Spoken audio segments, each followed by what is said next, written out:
Relación entre las propiedades de los materiales y su consumo responsable.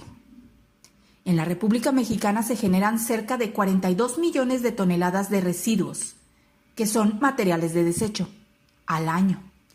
Nuestro país se ubica en el 5º lugar de los que más los producen en el mundo. Eso quiere decir que por cada mexicano, desde el recién nacido hasta el de mayor edad, se producen 320 kilogramos de residuos como promedio al año.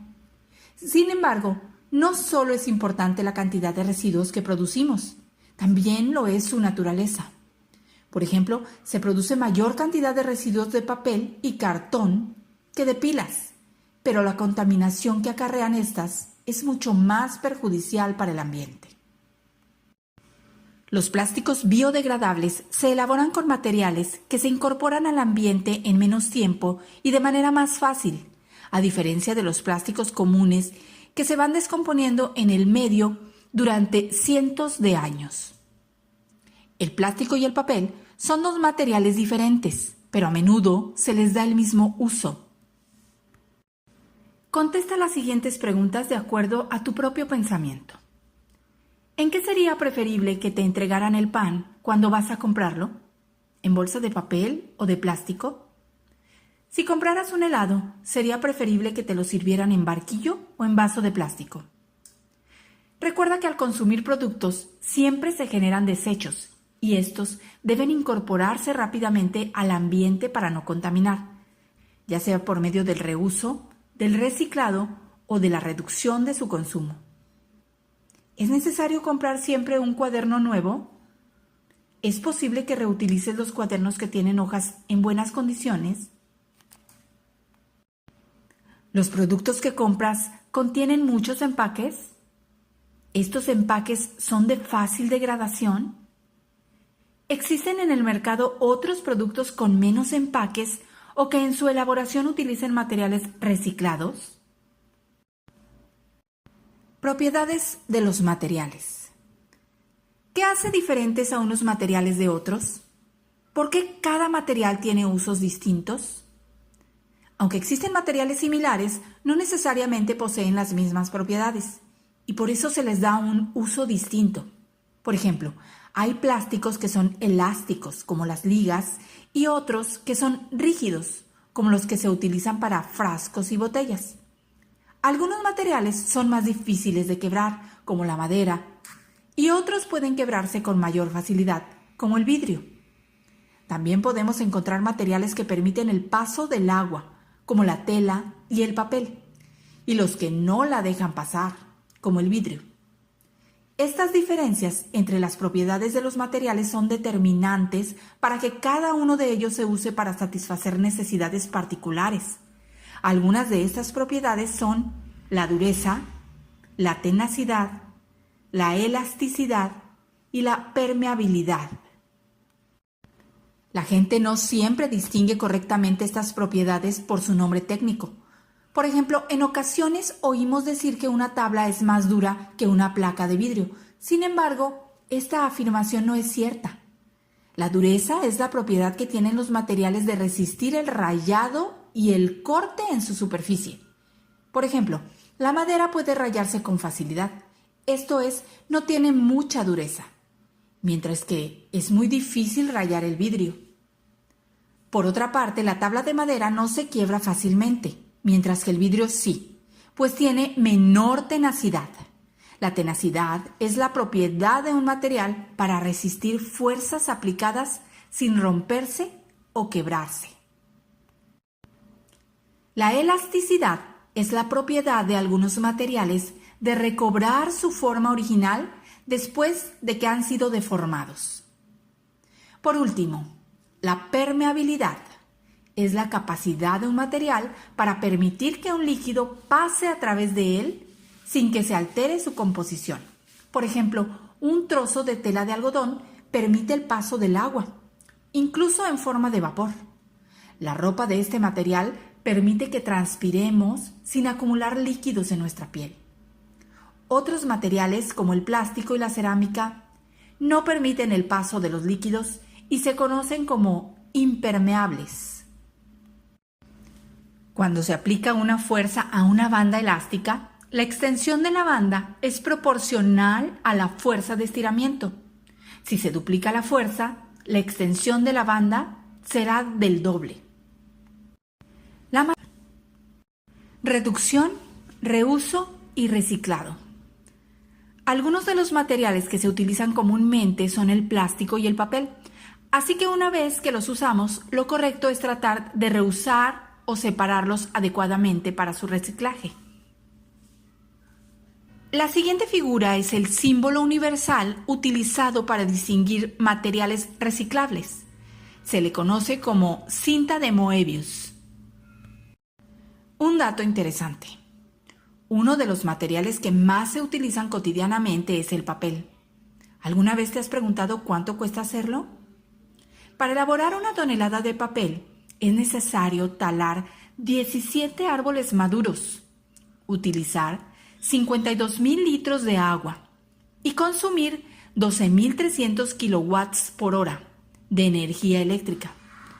Un pino requiere de 50 años para su desarrollo y con 12.300 kilowatts hora podrían permanecer encendidos 950 televisores durante una hora. El costo de producir materiales como el papel es alto.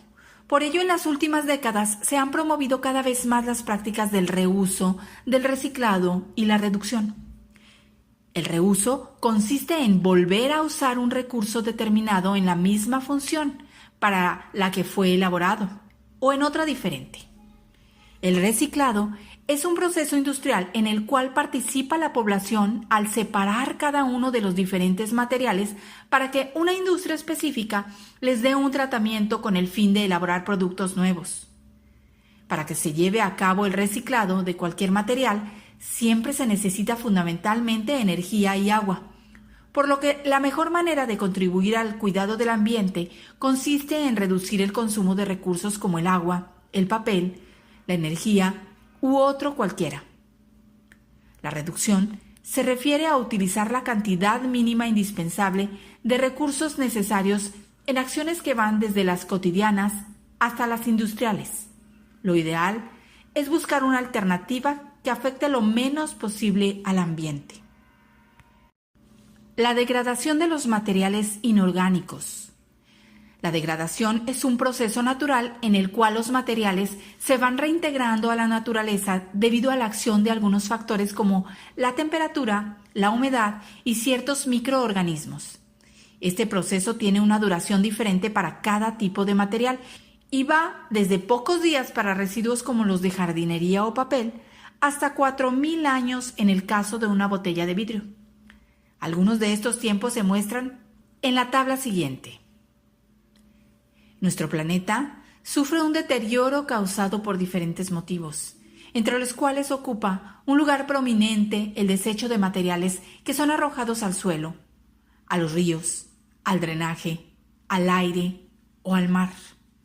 Esto provoca una gran contaminación y además da un aspecto desagradable al lugar donde se vive, así como a las calles, carreteras o playas. Algunos de los materiales que quizás utilizas de manera continua tardan mucho tiempo en degradarse. Por ello es necesario pensar 2 veces antes de utilizar o adquirir un producto.